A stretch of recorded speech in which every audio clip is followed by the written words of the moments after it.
하나님의 말씀 보겠습니다. 오늘은 이사야 23장입니다. 이사야 23장 1절부터 18절까지 제가 지금 구약성경 992면에 있습니다. 1절부터 18절까지를 함께 한 절씩 교독하겠습니다. 두로에 관한 경고라. 다시세 베드라, 너희는 슬피 부르짖을지어다. 두로가 황무하여 집이 없고 들어갈 곳도 없음이요 이 소식이 기띔 땅에서부터 그들에게 전파되었음이라.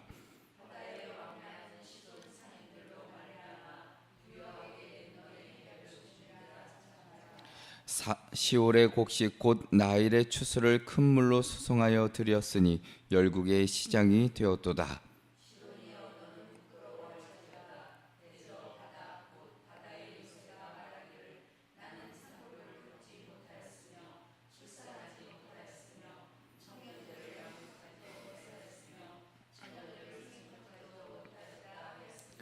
그 소식이 애굽에 이르면 그들이 두루의 소식으로 말미암아 고통받으리로다.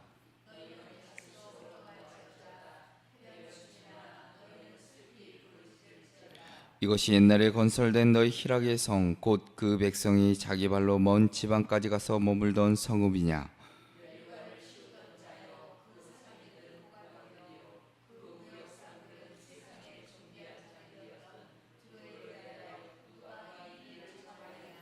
만군의 여호와께서 그것을 정하신 것이라.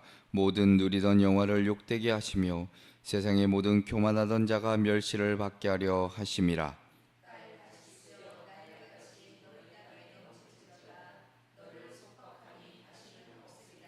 여호와께서 바다 위에 그의 손을 펴사 열방을 흔드시며 여호와께서 가나안에 대하여 명령을 내려 그 견고한 성들을 무너뜨리게 하시고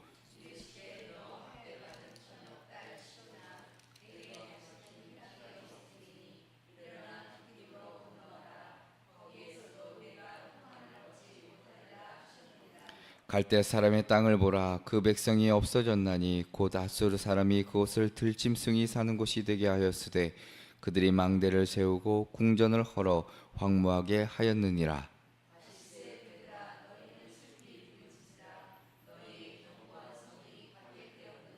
그 날로부터 두로가 한 왕의 연한같이 70년 동안 잊어버린 바 되었다가 70년이 찬 후에 두로는 기생의 노래같이 될 것이라.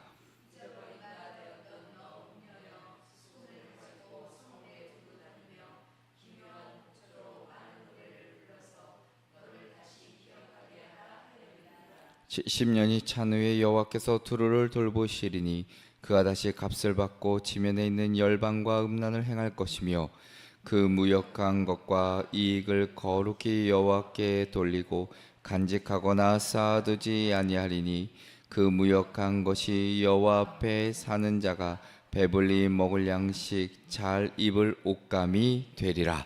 아멘. 할렐루야. 아멘. 자, 오늘 말씀의 제목은 하나님만이 우리의 안전입니다. 하나님만이 우리의 안전입니다. 자, 인류의 역사에는 결코 무너지지 않을 것처럼 보였던 도시들이 있었습니다.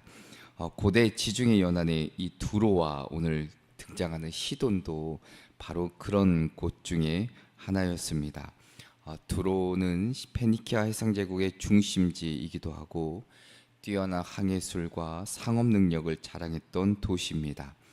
그들의 배는 지중해를 넘어 저 대서양 초입까지 항해하며 많은 은이나 금이나 어떤 보석이나 목재나 여러 가지 것들을 실어 날랐습니다.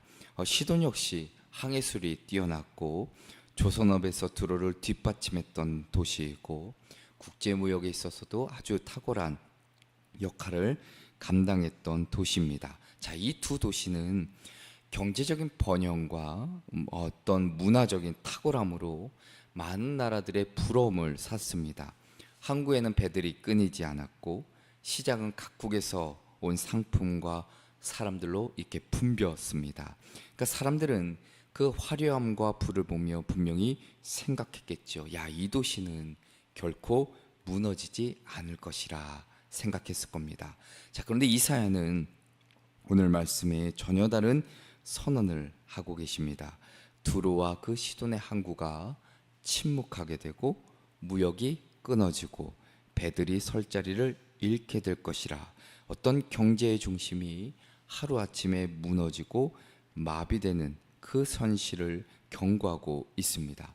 자, 그런데 이것이 단순한 어떤 전쟁, 나라 간의 전쟁이나 정치적인 변화 때문이 아니라 하나님의 주권적인 심판 때문이라 성경은 오늘 기록하고 있습니다.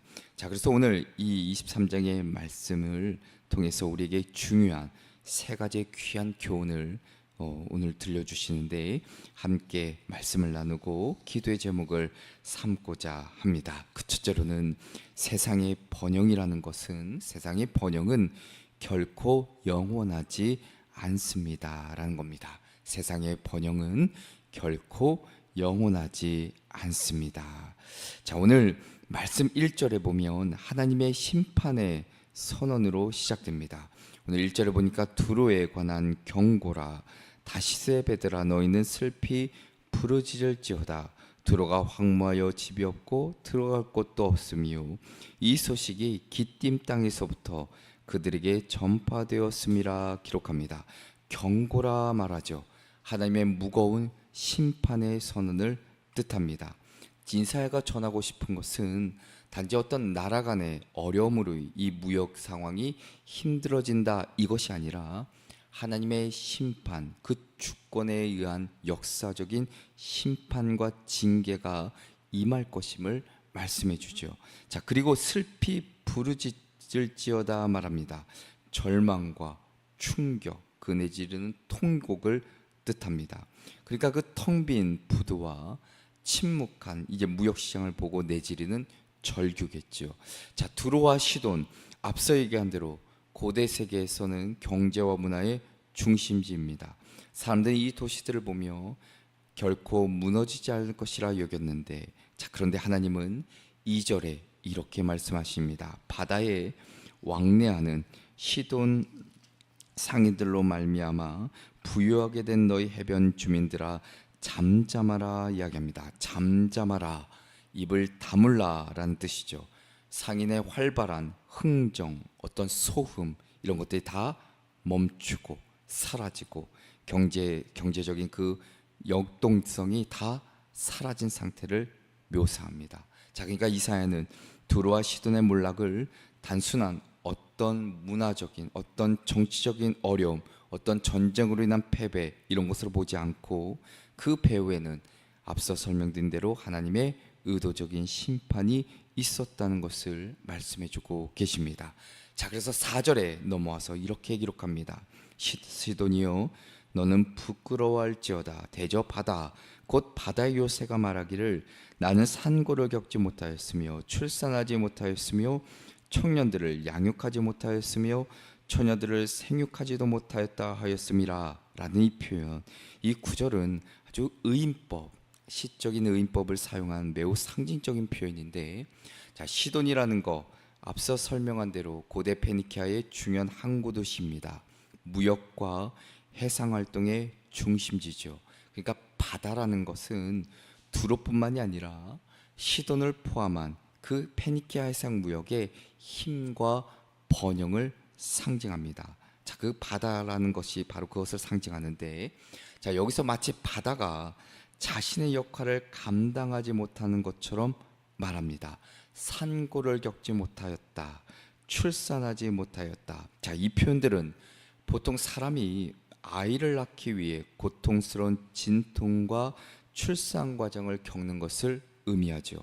자, 그러면 바다가 아이를 낳지 못했다라고 말한다는 것은 바다가 생명을 낳고 번영을 가져오는 그 근원으로서의 역할을 하지 못한다는 뜻이 담겨 있습니다. 자, 그러니까 바다가 두로와 시돈에게 번영과 풍요를 더 이상 제공하지 못한다는 상징적인 표현이지요. 자, 더 나아가서는 청년들을 양육하지 못하였으며 처녀들을 생육하지도 못하였다라고 말합니다. 청년과 처녀, 장차 가정과 사회를 이끌 중요한 다음 세대입니다. 청년과 처녀를 키우지 못했다는 것은 두로와 시돈의 미래와 번영을 유지할 다음 세대가 보호되지 못하고 키우지 못했다는 의미가 담겨져 있습니다. 그러니까 바다가 더 이상 번영과 어떤 성장의 기반이 될 수 없다는 말씀이죠. 바다가 자신의 역할을 다하지 못함으로 시도는 부끄러워해야 한다 말합니다. 자, 이 부끄러움은 단순한 수치심이 아니죠. 더 이상 번영의 원천인 바다의 힘을 기대할 수 없음을 인정하는 겁니다.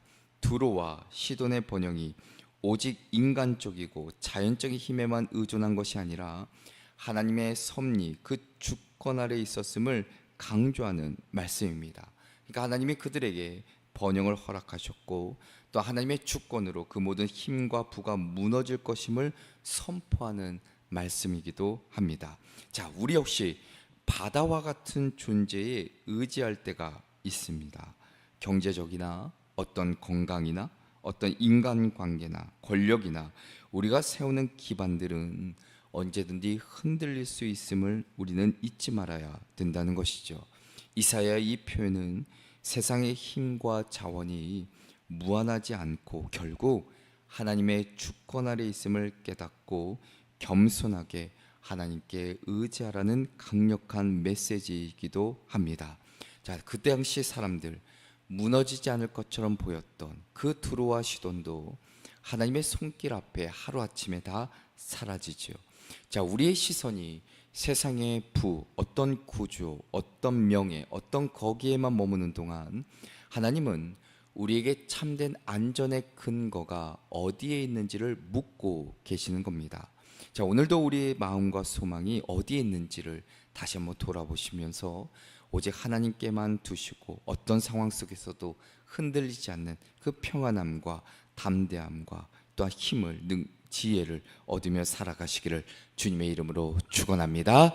두 번째는 하나님은 우리가 의지하는 것을 흔드십니다. 하나님은 우리가 의지하는 것을 흔드십니다. 자, 8절에서 이사야가 이렇게 묻습니다. 멸류관을 씌우던 자요, 그 상인들은 고관들이요, 그 무역상들은 세상의 존귀한 자들이었던 두로에 대하여 누가 이 일을 정하였느냐 말씀합니다. 자, 누가 이 일을 정하였느냐. 자, 히브리어를 보면 계획하고 의도하다라는 뜻이 담겨져 있습니다. 자, 그러니까 두로의 몰락이라는 것은 우연도 아니고 불행한 어떤 사고도 아니고 하나님의 계획된 개입과 섭리와 역사라는 것이죠. 자, 두로 사람들은 자신들의 무역, 어떤 정치적인 연맹, 동맹, 막강한 자본력, 이것을 안전의 토대로 삼습니다. 자, 그들의 면류관은 부와 명예죠. 그런데 하나님은 바로 그 면류관을 벗겨 버리십니다. 자, 그래서 9절에 보면 이렇게 기록합니다. 만군의 여호와께서 그것을 정하신 것이라 모든 누리던 영화를 욕되게 하시며 세상의 모든 교만하던 자가 멸시를 받게 하려 하심이라 기록하고 있습니다. 그러니까 하나님이 교만을 꺾기 위해 직접 개입하셨다는 의미이시요. 이 교만이라는 것 단순한 자존심이 아니라 하나님 없이 스스로 서려고 하는 자신의 그 의존을 뜻하고 있습니다. 자, 10절에도 보면 딸 다시스여 나일같이 너희 땅에 넘칠지어다 너를 속박함이 다시는 없으리라 기록합니다. 자, 이 표현은 무역이 이제 다 끊어지니까 배들이 목적 없이 이렇게 바다에 흩어지는 모습을 이렇게 그리는 장면이기도 합니다. 자, 그러면서 더 나아가서는 11절에 보니 여호와께서 바다 위에 그의 손을 펴사 열방을 흔드시며 여호와께서 가나안에 대하여 명령을 내려 그 견고한 성들을 무너뜨리게 하시고, 자, 고대 근동에서 왕이 손을 들어 군대를 지휘하는 장면처럼 하나님이 바다와 열방을 주권적으로 통치하심을 보여주고 계십니다. 자, 결국 14절에 결론은 이렇죠. 다시스 베들아 너는 슬피 부르짖으라 너희의 견고한 성이 파괴되었느니라 말씀합니다. 자, 시작 1절부터 마무리 14절까지 동일한 울부짖음으로 반복되죠. 하나님이 붙으셨던 그 손을 거두시면 우리가 의지하던 모든 기반이 흔들린다는 것을 보여주고 있습니다. 하나님은 때로 우리가 붙드는 것들을 흔드실 때가 있습니다. 때로는 건강이 그럴 때가 있고, 때로는 질병으로, 때로는 재정으로, 때론 경제적인 위기로, 때론 사람을 의지할 때 관계의 단절로. 자, 이 흔드심은 단순한 파괴나 어떤 징계, 그것이 우선순위 된 목적이 아니라 우리를 하나님께로 돌아오게 하는 은혜의 손길이고, 하나님이 그렇게 돌아오기를 원하신 하나님의 마음이라는 것을 우리는 먼저 잊지 말아야 합니다. 하나님께서 오늘 우리의 삶에서 불안하게 흔들린 영역이 있다면 그것은 우리를 무너뜨리는 것이 아니라 참된 안전이, 참된 평화가 하나님께 있음을 보여주기 위함이지요. 자, 지금 내 삶에서 하나님이 흔드신 영역이 무엇인가 우리 한번 곰곰이 생각해 볼 필요가 있습니다. 하나님, 우리가 붙드는 것을 때로는 흔드셔서 그 위에 세워진 우리의 의존, 때로는 교만을 무너뜨리신다는 것이죠. 이것이 비록 아프고 두려운 과정일지라도 그 끝에는 반드시 하나님만을 붙드는 믿음이 다시금 회복될 것이고 자리하게 될 것이라는 사실입니다. 그래서 오늘도 우리의 안정과 소망을 오직 주님께 두시고 어떤 흔들림 속에서도 믿음으로 바로 서는 저와 여러분 되시기를 주님의 이름으로 축원합니다. 끝으로는 무너짐 뒤에도 하나님은 새 길을 여십니다. 무너진 뒤에도 하나님은 새 길을 여십니다. 자, 15절에서 이사야는 우리에게 중요한 말씀을 전해 주시는데, 자, 15절에 보니까 이렇게 기록합니다. 그 날로부터 두로가 한 왕의 연한같이 70년 동안 잊어버린 바 되었다가 70년이 찬 후에 두로는 기생의 노래같이 될 것이라 말씀합니다. 우리가 흔히 7이라는 숫자, 70년이라는 시간은 단순한 숫자 이상의 의미를 가집니다. 우리가 좀 해석해 보건대 히브리 문화에서 70은 완전한 기간이죠. 하나님의 예정된 시간이기도 합니다. 그리고 회복과 변화가 이루어지는 어떤 시간, 기간을 뜻하지요. 자, 두로의 몰락이 일시적인 불행, 어떤 우연한 사건이 아니라 하나님께서 허락하신 완전한 심판과 회복의 과정임을 알려주는 때이기도 합니다. 자, 우리가 흔히 겪는 고난과 시간 시련도 마찬가지죠. 하나님은 때로 우리 삶을 70년처럼 긴 시간 동안 시험하시고 다듬으시며 무너뜨리신 것처럼 보일 때가 있지만 그 속에는 분명히 회복과 새로움의 약속이 담겨 있다는 겁니다. 자, 그래서 15절 후반부에 보면 두로가 다시 회복되고 일어나려는 모습을 기생의 노래에 비유하고 있습니다. 우리가 흔히 기생이라는 단어를 생각할 때 단순하게 부정적인 의미를 떠올리게 되지요. 자, 근데 부정적인 의미만 가진 것이 아니라, 자, 고대 문화에서 기생이라는 것은 사람들의 관심, 어떤 애정을 끌기 위해 노래하고 춤추는 자였습니다. 자, 그러니까 두로의 부흥과 회복이 마치 기생이 사람들의 시선을 끌듯 새로운 출발과 회복을 위해 온 힘을 다하는 모습으로 상징되어 표현되고 있는 겁니다. 그러니까 두로가 다시 무역과 영향력을 회복하는 모습을 바로 이 기생의 노래를 상징적으로 풍자적으로 표현하고 있는 겁니다. 자, 그런데 하나님께서 허락하신 회복은 단순히 과거로 돌아가는 그것이 아닙니다.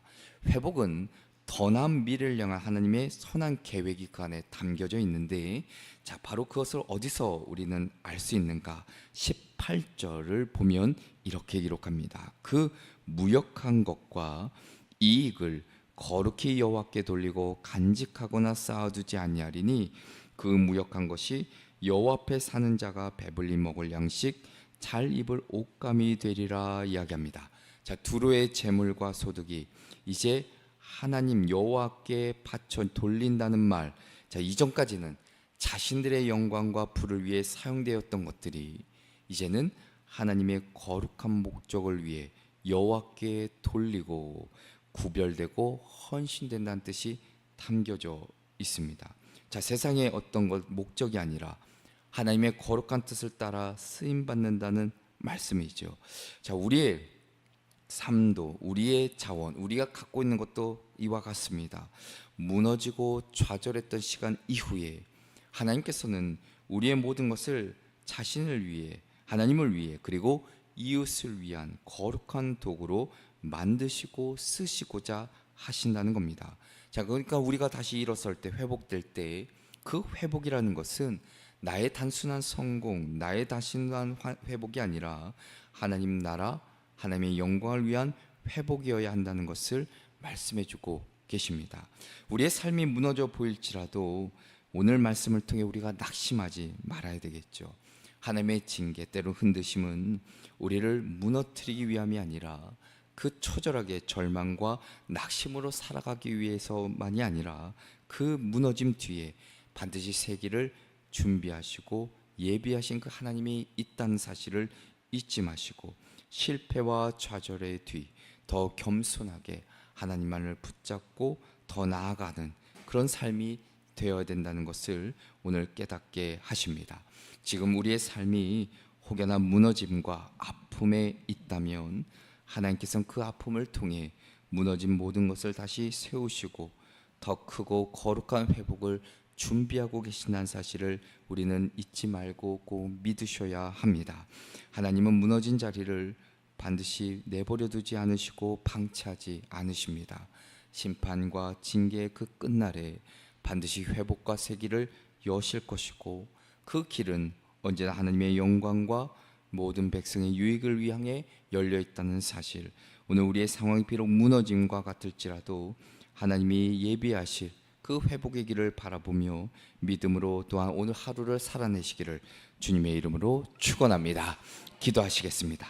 사랑과 은혜가 풍성하신 하나님 아버지, 오늘 우리에게 두로와 시돈의 말씀을 통해 세상의 허망함과 하나님의 영원하신 주권을 다시 한번 깨닫게 하셨으니 감사를 드립니다. 우리의 삶 속에서 흔들림과 때론 무너짐이 있을지라도 주님만이 우리의 참된 안전이심을 고백하오니 세상의 번영과 안정에 마음을 두지 않게 하시고 오직 주님께만 소망과 그리고 의지를 그리고 온전히 겸손함으로 나아가게 하여 주시옵소서. 무너진 자리에 세기를 여시는 하나님, 회복의 은혜를 경험케 하시고 우리의 모든 삶과 재물, 시간까지도 주님께 거룩하게 드리오니 하나님께서 온전히 사용하시고 우리를 인도하여 주시옵소서. 어떠한 환경 속에서도 주님만을 찬양하며 평안과 기쁨으로 충만한 삶이 되게 하여 주시고 주님의 사랑과 진리를 늘 깨달아 하는 저희들 되게 하여 주시옵소서. 인도해 주실 줄 믿고 예수 그리스도의 이름으로 기도합니다. 아멘.